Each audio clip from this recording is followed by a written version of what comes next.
sex is just a luxury for you. That's what a patient was told recently, one of my breast cancer survivors. She was told that she should be happy that she survived and that sex is a luxury for her. And that the meaningful relationship that she had with her husband, who actually left her, is not a big deal because she survived breast cancer.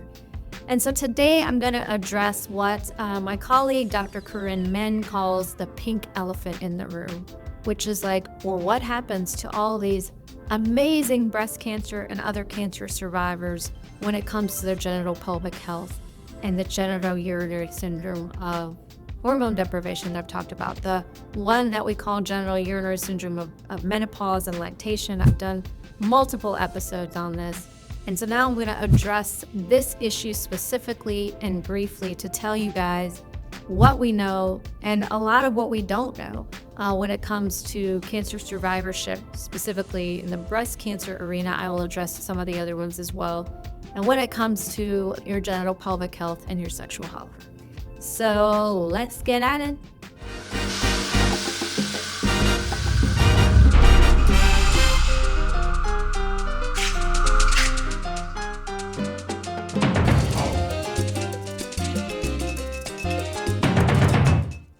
Hey y'all, it's me, Dr. Sameena Rahman, GynoGirl. Welcome back to another episode of GynoGirl TV. I'm coming at you straight from Chicago, Illinois, where I practice sexual medicine and menopause medicine here in downtown Chicago. I have a practice here. I'm on Instagram. I have a podcast called GynoGirl Presents Sex, Drugs, and Hormones. Please join me over there. I'm talking to a lot of people. I'm bringing it to the YouTube channel as well, but join me over there if you want to listen to some of the cool people and experts that I'm talking to. I want to just, reintroduce myself to you. I have a practice here in Chicago. I practice televisits in California, Indiana, Wisconsin, and Arizona, where I have my medical licenses. But today I want to talk about what my colleague, Dr. Corinne Min, calls the pink elephant in the room. And that is what happens to the millions of women that have survived cancers, specifically breast cancer. We think there's about 4 million breast cancer survivors in the U.S. They count for the most number of cancer survivors that we have. And I think it's very important to discuss some of the nuances when it comes to your sexual health. And for so many people, they come in and tell me, so many people tell me I'm just so lucky to be alive that I shouldn't even care what's happening in my sex life, that, I don't feel like myself, that my partner has left me or I have a new partner, and now I'm trying to live my best life. Recently, said this on my Instagram recently, that I was talking to another surgeon and he was kind of making fun of me because I don't practice obstetrics anymore and I don't do complex gynecologic surgeries. And so those are fields that, historically, you can actually help someone and save their lives. And so he's like, you don't even save lives anymore. What good would you be in a zombie apocalypse? But one of my PT friends recently said that it's a good way to reframe that, might not be saving someone's life, although I've told you that vaginal estrogen saves lives because it prevents urinary tract infections that do kill women in their elderly ages and even younger. She actually told me that, she's a physical therapist, and she actually said, it's true where you might not be directly trying to save someone's life, but you're making someone's life worth living, which I believe is just as important for so many patients to live a good quality of life. And I think that's what it comes down to when it comes to cancer survivorship. And I want to talk to you guys about the fact that I want to be able to give you some information so that you can have a conversation with your clinician about what's happening to your genital pelvic area, right? Because what I've told you in many other videos, this one on genital urinary syndrome menopause, this one on genital urinary syndrome hormone deficiency, that what happens to so many women with breast cancer treatments or other cancer treatments is you either end up in a surgical menopause early, like in your 30s or 40s, so you have to live with the consequences of an estrogen-deprived state for so many decades, right? Or you get some chemotherapeutic or other agents that put you into an early menopause, or you get put on hormonal medications or anti-hormonal medications like aromatase inhibitors, like tamoxifen and selective estrogen receptor modulators. It's going to try to help prevent recurrences for cancers that are estrogen receptive positive. And so a lot of times this is part of the regimen that you get. And as a result, you're depriving your vaginal area, your vestibular area, your bladder from estrogen and androgens, and it's causing that genitourinary syndrome of hormone deficiency that we see, the syndrome of lactation, the syndrome of menopause. And so in these videos, I talk about our vulva puppets, and we have this area of the inner labia minora going to the hymen remnant up to the urethra. This is your clitoris. This vulvar vestibule needs estrogen, it needs androgens. And so you're depriving these areas. They're becoming thin, they're becoming raw, they're becoming red. Your vagina is shrinking, your labia are shrinking, your clitoris is shrinking because of these hormone deprived states. And sex feels painful. It feels like sandpaper. It feels like when I touch someone with a Q-tip, it feels like a knife. And so these patients that I see are so obviously happy that, they've been in the survivorship program, but they're ready to get their lives back, And so how can you do that? How can you get your relationships back when you're not able to fully utilize, your sexual function? And how can you really thrive when your bladder is irritated all the time and you have to pee all the time, you get recurrent infections, you have bladder pain? And so all of this comes from this hormone deficient states, from these medications that we give to prevent recurrences. So the question has always been, can you get hormones again? And so systemic hormones is a different conversation for a different time because it's much more complicated and much more nuanced. But I have to say, even this discussion around local hormones is getting better.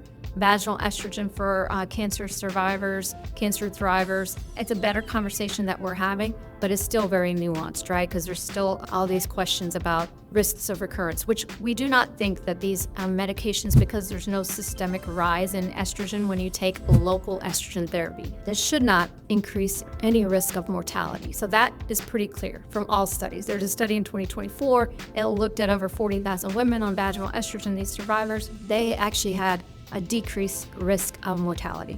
So mortality-wise, which is the big picture, like it's not causing that. There was some conflicting evidence around whether or not aromatase inhibitors, people that have been on those and they take some vaginal local therapy, that increases the risk of recurrence. No mortality was increased, period, at any studies. So I think that is very reassuring. We have to remember that we give local estrogen therapy, we're not causing a rise in blood levels, so we don't think that this should affect any stimulation of this tissue that would cause issues systemically.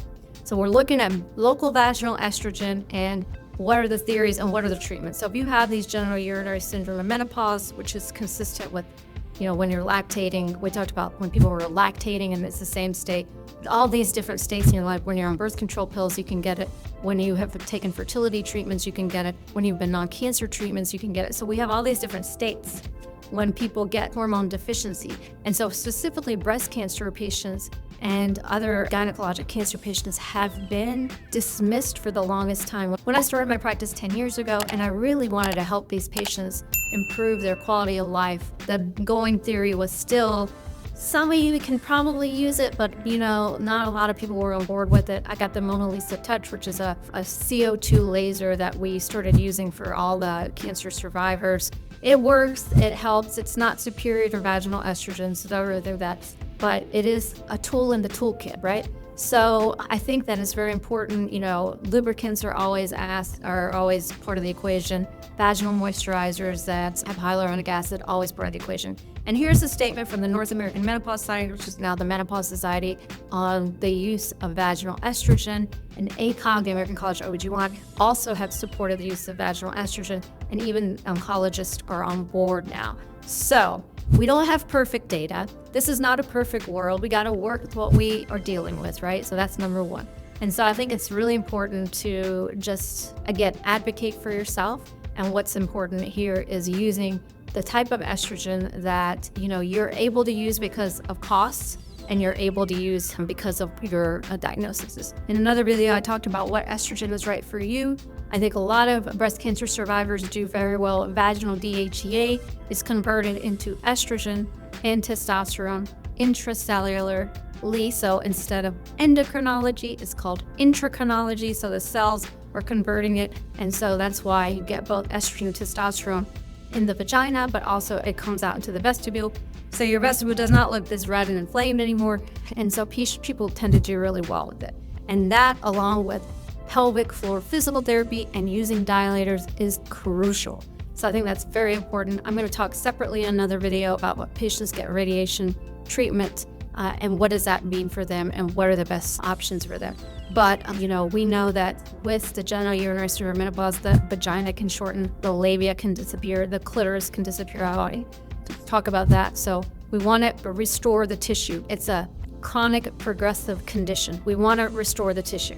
So restore the tissue by vaginal DHEA. You can use a vaginal capsule called Advocacy, which a lot of people will use the lower dose because they're a little concerned, the 4 milligram or the 10 milligram, but I'm happy to use the 10 milligram coconut oil encoded. It's very nice for patients. There is estradiol cream that a lot of patients use. You can rub it into your vestibule. You can put it on the bladder and the urethra where it's painful as well.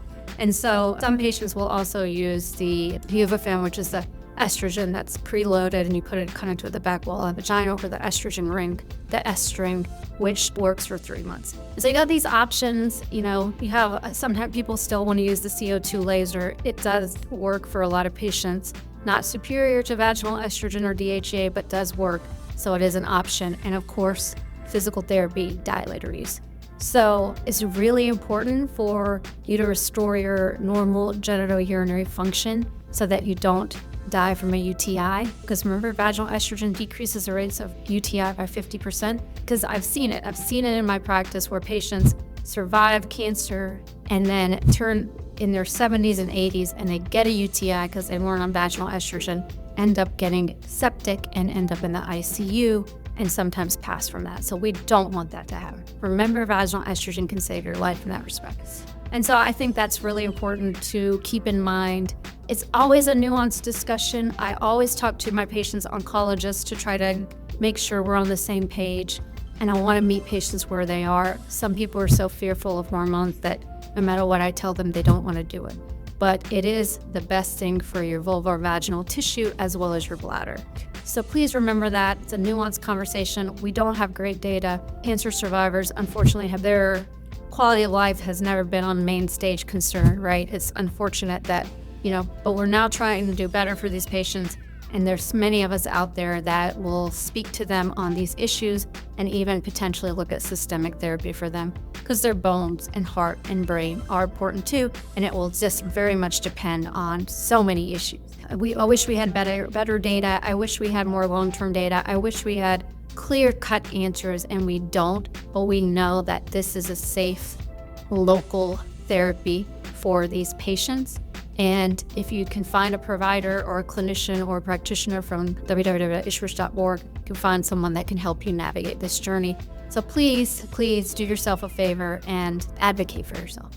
That's my tagline over in the podcast world. I'm here to educate so you could advocate. So please do that. Please join me for another episode. I hope you found this a little bit helpful.